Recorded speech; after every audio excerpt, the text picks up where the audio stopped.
Hello everyone, welcome back to another fall garden tour video.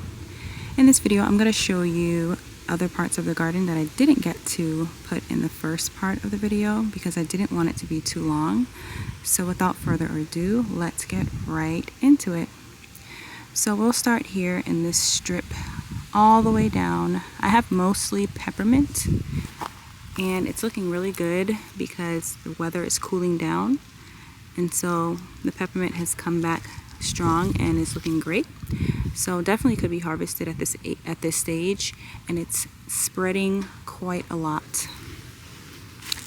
Further down we've got some oregano, and this oregano is going to spread. I know it's going to spread. I've been trying to contain it inside of here, but I do see some trying to slip out like this little guy. So I just kind of tuck it back in there. And hopefully it doesn't get too crazy, but I can always chop it and dry it out and store it as seasoning. So I don't really think there's a such thing as too much oregano or too much peppermint. Coming down, I do have some bundles of comfrey growing here.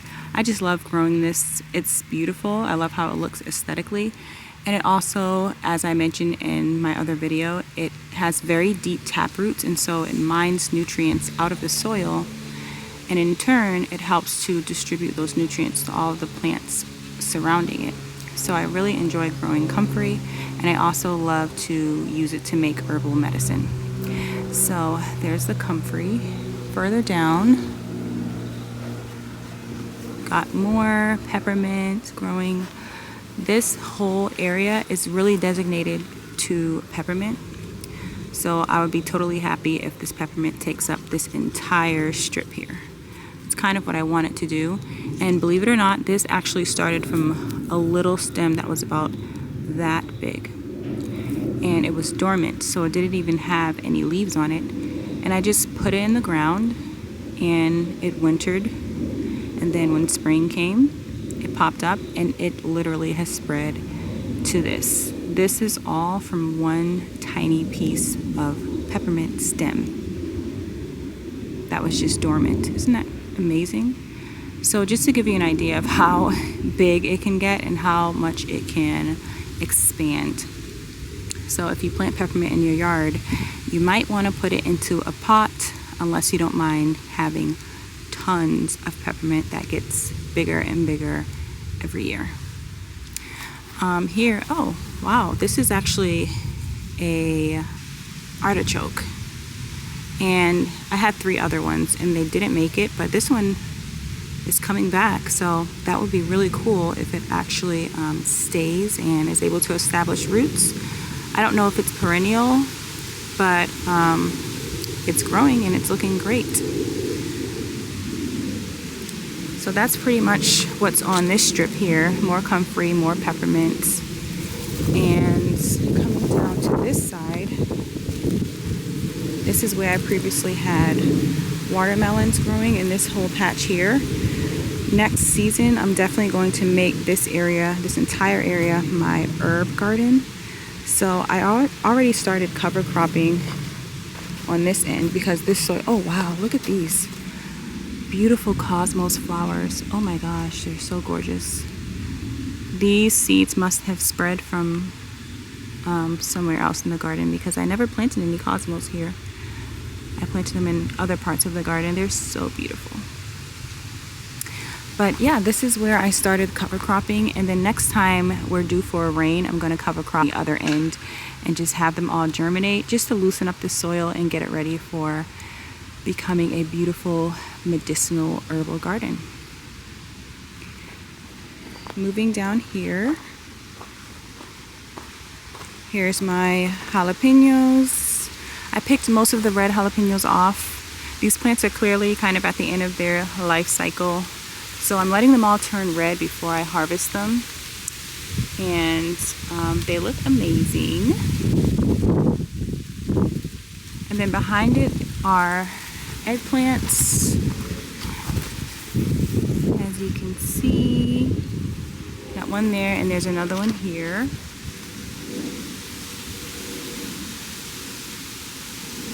These plants also seem to be kind of at the end of their lifespan, but I do see little flower buds still forming, so that's a good sign that we'll probably get more eggplant. And then of course cover cropping, so that way by the time the eggplant and the peppers are done and have died back, these cover crops will be in full effect. Again, to loosen the soil, to add nutrients to the soil, to add soil structure, and get it nice and healthy and ready for next season. Moving over here, you guessed it, more cover cropping. This is where I had watermelon and squash. The watermelon is still here, but it's clearly at the end of its life cycle. We picked a really nice sized watermelon off of this plant, and a couple smaller ones as well. But mostly cover crops in here now. And then in the middle, my sorrel has come back, which I'm really excited about. I love putting this in my salad. It's a very lemony flavor. It's basically like a lemon in a leaf. So it's great for salads, or if you eat meat or fish, you can have it with anything that you would squeeze lime or lemon over. You can replace it with some sorrel. And it's really pretty as well. So that's what it's called. And it's perennial, so it'll come back every year. It'll drop seed as well. I have another one on this side, right in the middle. Also looking great, as well as cover crops once again. And that beautiful squash plant is still here. It's still kicking. We've got 2 more squash on it. So I'm gonna let those squashes fully mature before I cut the stem. Of course, I'm gonna leave all the roots of this squash in the ground so that those roots can break down and feed the microorganisms in the soil. That's the base of the stem there. But I'll show you the 2 squash that we have growing on it in a second. So yeah, there's that area. And then here is the beautiful little square of herbs with some squash leaves and flowers sticking out of it. We've got lemon balm here. This is all lemon balm. So delicious. I love making tea with this. You can also make soda with this. I've made lemon balm soda before. It was really delicious. And it also has lots of great medicinal purposes. It's a nervine, so it's great for the nervous system, great for anxiety, for stress. It's great for if you need help falling asleep. It's just overall amazing. And it also can help to repair damaged nerves as well. So many, of course, all the herbs kind of do all of the same things, but some herbs are more pronounced in their benefits to certain parts of the body than others. So that's why I love to grow a variety of herbs and just incorporate them, not just as teas, but like, you know, in your food. I mean, this would be really great in a lentil stew, a little bit of lemon balm. So yeah. And then we also have peppermints growing somewhere in here. It looks like mostly lemon balm, but I promise there's other things in here. There's definitely some sage in here. Oh, there it is. There's some sage right there. And it all looks so beautiful. Here is one of the squash that's growing from that plant. Gorgeous, gorgeous. It's not turning yet, but it's getting there. So of course I'm gonna leave it here until it has fully ripened. And yeah, let's look underneath it. I like to check underneath to make sure nothing's burrowing into it. And it looks good. So there's one squash. And then over here, I just want you all to see how this looks. I love how this looks. It's beautiful. Look at all that green, luscious growth. This is all cover crops. And of course, my reasoning, as I mentioned in the other part of the fall garden tour, all the benefits of cover cropping. So I'm definitely incorporating this into my fall schedule, because I really want to improve my soil health so that I can grow lots and lots of food to the point where I don't have to go to the store at all to get, at least to get the majority of my food out of my garden. So here is the cover crops. And again, I have daikon. The daikon has a very deep taproot, and so it's really great for loosening up the soil, and it also provides a food source for the worms and all the little critters, ones that are visible and also ones that are microscopic in the soil, to eat as a food source. We also have some winter wheat. Winter wheat has a very wide root system, and so it really helps with building soil structure, holding in moisture. And oh my gosh, I just got distracted because I think I see another little baby squash. I can't believe this is still producing so much. Let me see if I can put my hand behind it so you can get a better view. Come on, there we go. So it looks like we might be getting more squash. That would be really awesome. But anyway, back to the cover cropping. Yeah, I have some mustard greens in here as well, which it's in, I believe they're in the cruciferous family. I have broccoli seeds growing in here as well, which are definitely a part of the cruciferous family. And those types of plants really help to soften up the soil if you have a lot of hard clay soil. And so that's why I have that combination of plants here. And if I really wanted to, I could harvest some of the mustard greens, I could harvest some of the daikon, but they're mostly just to improve the soil, so I won't be harvesting a bunch of it. This is just for soil improvement purposes. Okay, so over here is the rest of that squash plant. It has trailed all the way down to the other side of the yard. And our other squash is right here,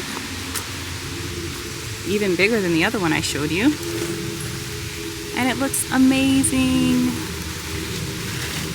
Beautiful, beautiful, beautiful.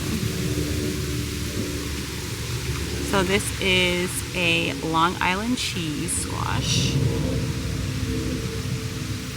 and it's so huge.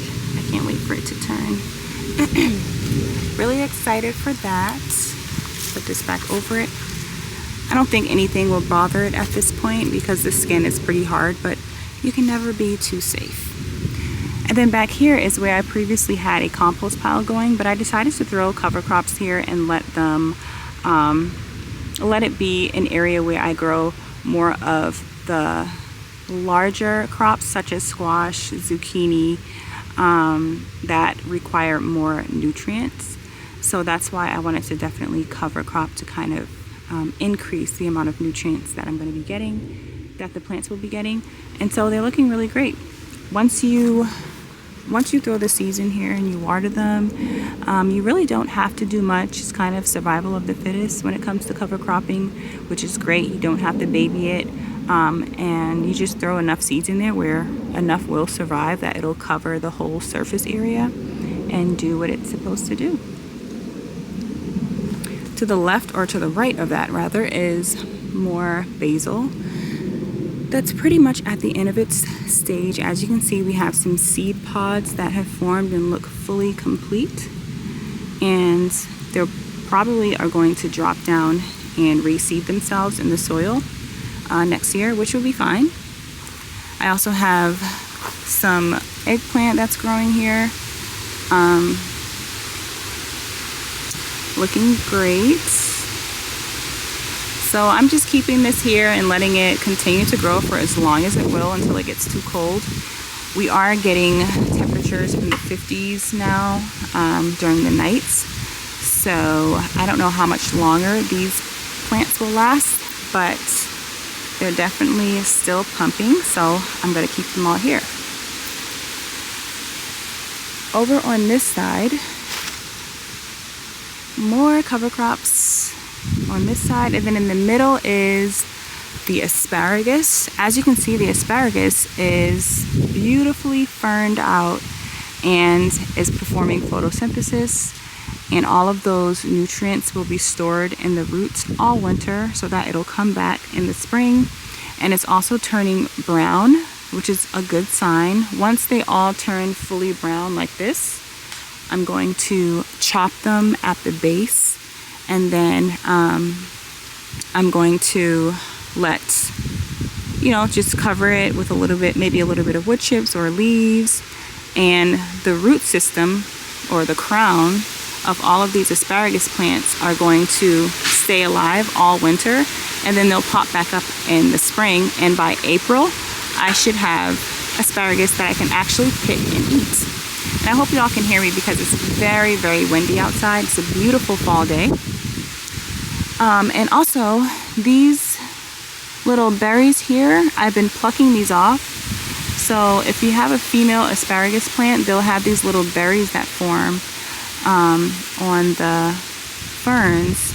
And you just want to make sure you remove those so that the energy can go into the roots and not to producing seed.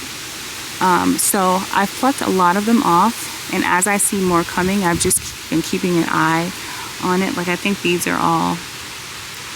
may be berries or like flowers that are about to bloom and then make berries. So you just want to pluck those off, and you'll be good to go.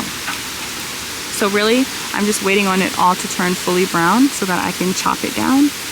And of course, the roots remain in the ground, and they'll come up and give me asparagus next year. Moving over to the other side is more cover crops here. And a random eggplant that's doing okay. Got one little eggplant on there. I actually can harvest this, so I'll probably do that at some point today. And then I have a little pepper plant. I'm not sure if this is a jalapeno or, well, actually it looks like a jalapeno. Probably because of the shape of that. But yeah, it's doing okay. It looks like it's definitely been eaten down by the deer, but it still seems to be coming back and doing well. And since we're on this side, I can give you a better view of the asparagus. So I have 1, 2, 3 growing here, but those 3 will produce a lot of asparagus. And the ferns.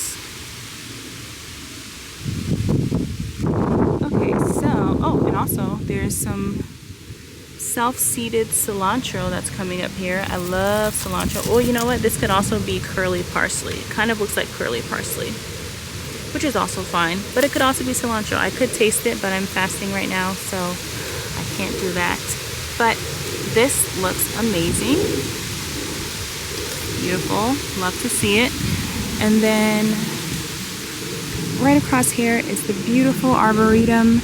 This is where we had those gorgeous foxglove flowers that I'm kind of obsessed with. If you look at the picture, the background picture on my YouTube channel, you'll see how the foxglove flowers look when they are blooming. They're absolutely gorgeous. This is actually how they look before they get flowers. So we have a lot of little plants down here because a lot of the seeds, I let them drop. So we'll be getting lots of foxglove flowers here next year. Got some lemongrass in there, and these are sunchokes. I just like growing these for the flowers. They have really pretty, they look like mini sunflowers, and they're really, really beautiful. And then this perennial flower bush here, bird bath is a little dried out, gotta refill that. And yeah, that is the arboretum section of the garden. And then lastly is this part, which is more cover cropping. I just love how it looks. It's so beautiful. All that lush green. Amazing. Let's get an up close view. Everything looks so healthy, growing so well together. The soil is going to be so healthy next year.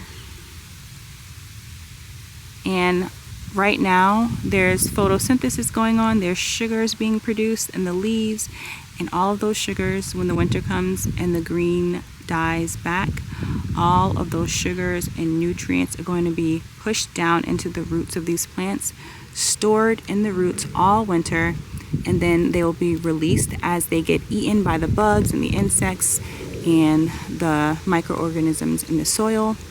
And those insects that eat these crops will then release nutrients to whatever plants I decide to grow in this area next spring. So I'm really excited for that. It's a beautiful cycle that happens, and it's really amazing to learn about those cycles of life and to utilize it.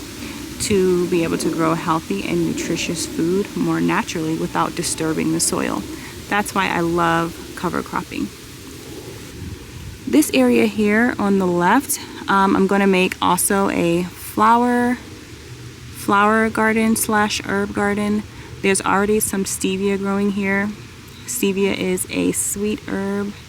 I think I talked about this in the first part of this fall tour garden video, but this is a sweet herb and it's great for if you want to sweeten your tea.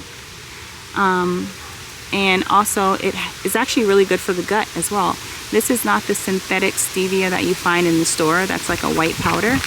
This is the natural form of stevia, and it's really, really good. When it gets really hot, the leaves get a little bitter, but I find that that bitterness doesn't really transfer into the tea, even when I use the leaves in the when I harvest and use the leaves in the summertime. So I really love this. Love it, love it. And those are the flowers, and I'm gonna let those seeds just drop down into the soil and reproduce themselves. And then here I have 3 of these little containers at the edge of this part of the garden, and I just threw a bunch of lettuce seeds in here. I kind of wanted to experiment because I had 3 different varieties of lettuce that I bought at different times, and so I wanted to see what seeds were still viable and what seeds were not. This turned out to be the only package of seeds that I had that were still viable. So what I'm going to do is take some of these out of here, transfer them into another part of the garden, so that these in here can have more space to grow, and then I can be able to put lettuce in different parts of the garden. I've already done it here because again the seeds that I put in here were not viable and did not grow, and so they're looking great. And then I did it also over there. And I just noticed that this volunteer squash plant here has a little squash on it. I don't know what kind of squash that is. It's a really cool shape. Wow, is that a butternut squash? I'm not sure. That's amazing. But yep, that is pretty much the end of part 2 of the fall garden tour. Well, I guess there's one more thing I can show you because we do have some changes happening over here. So I did do some cover cropping. This is where I like to grow my ground cherries. Ground cherries are so good. They are like, if I can explain the flavor, they taste like an orange marmalade, but they kind of are like a little berry that's inside of a little papery thing like this. And so you peel this off, and then there's a little orange berry on the inside, and it tastes like orange marmalade or like an orange sorbet. It's one of the best tasting things I've ever grown. So I'm definitely going to always grow ground cherries. Actually, I think there's one on this plant here so usually they fall off on their own, hence the name ground cherries, and that's how you know that they're definitely ripe. But this one is totally ripe. It's orange, it's bright orange. I'm not going to eat this one because it's split, but that's how they look. Kind of like a tomatillo, and they're so good. I highly recommend growing ground cherries, and I think these are the Aunt Molly's ground cherries because there's different varieties of them. I've even heard there's strawberry ones that are red. I want to try those ones as well. And then here we have some white sage. This is my other white sage plant. I have one growing in the other part of the garden that I showed in my other video. This one's looking a lot healthier than that one. And yeah, really great. And then over here, I actually need to harvest some of this. Here we have some Malabar spinach.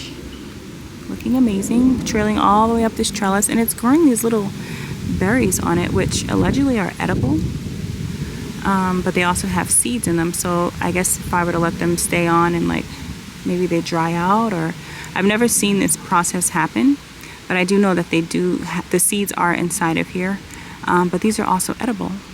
But these are the leaves. This is like a heat tolerant spinach variety. But of course they're loving the cool weather that we have now, and these can definitely be harvested. You can cook them just like you would cook spinach. You can also eat them raw. I don't. And this variety also has a little bit of sliminess in it when you eat it raw.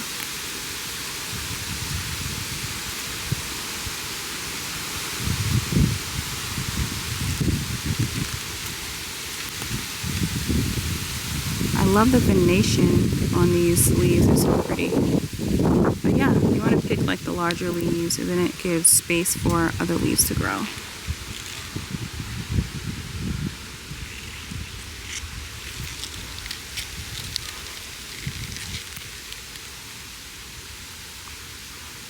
And you can cook these just like you would cook spinach.